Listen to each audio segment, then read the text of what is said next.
What's going on out there, YouTube world? My name is Ty, and today we're going to be going over three-point lighting. Three-point lighting is the basics and the fundamentals of filmmaking. Now, there are always different ways in lighting a scene to get the type of effects you want.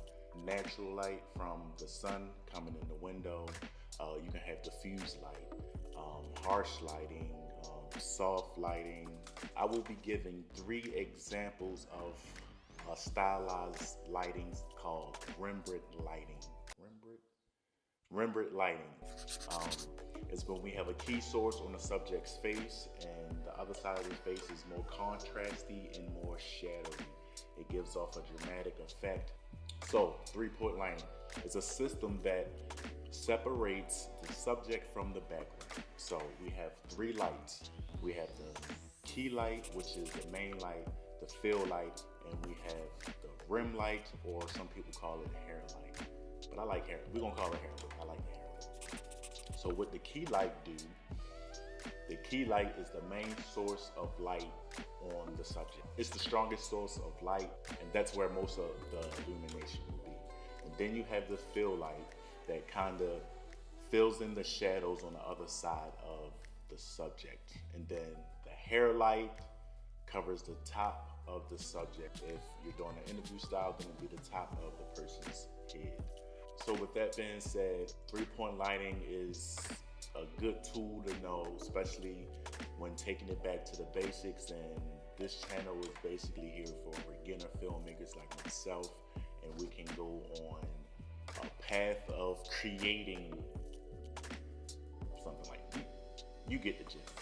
But first example of Rembrandt lighting, a clip from the Equalizer, came out back in 2014. Antoine FUQUA directed it. Such an amazing film. If you haven't seen it, please go out and, well, can't really go out, well, stream it. So let's review this first example.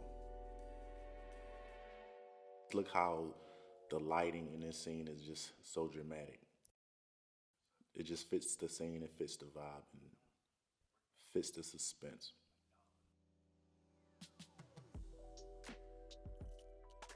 We can see a perfect example of Rembrandt lighting on this character's face. We have the whole left side completely illuminated with the shadows just up under both of the eyes, but on the right eye, you can see the triangle, and that's how you know you're doing the effect right. So we're gonna get into the next example. The next example is The Witcher. I think it first aired on Netflix 2019, December-ish. Great drama series, and if you haven't seen it, go stream it. But here we go, let's get into it. This example right here is more evident than the last example. You can clearly see the triangle on the right side of her face. But yes, this is a bit of example of practical lighting as well. If we look at the scene back then, the main source of lighting was candles and lanterns and stuff like that with wax.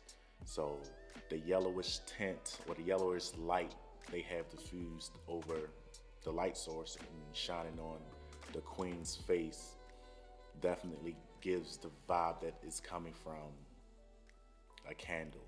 And that's a great example of practical lighting with Rembrandt lighting. See these styles clash together and just create something way more pleasant to the eye. That was a real good example right there. I know y'all gonna like that one.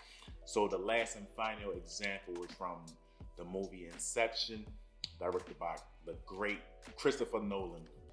This is the scene, I think, before or after the dream starts to collapse, but the overall picture and cinematography of this film is just out of the water. But here we go. We're gonna get into the example. Let's go. So this right here is a great example.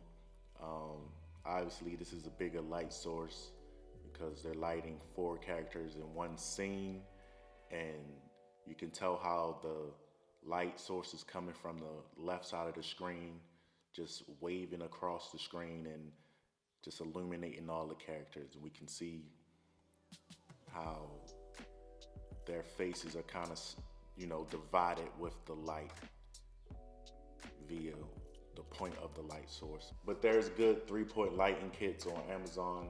They range from $100 to $300.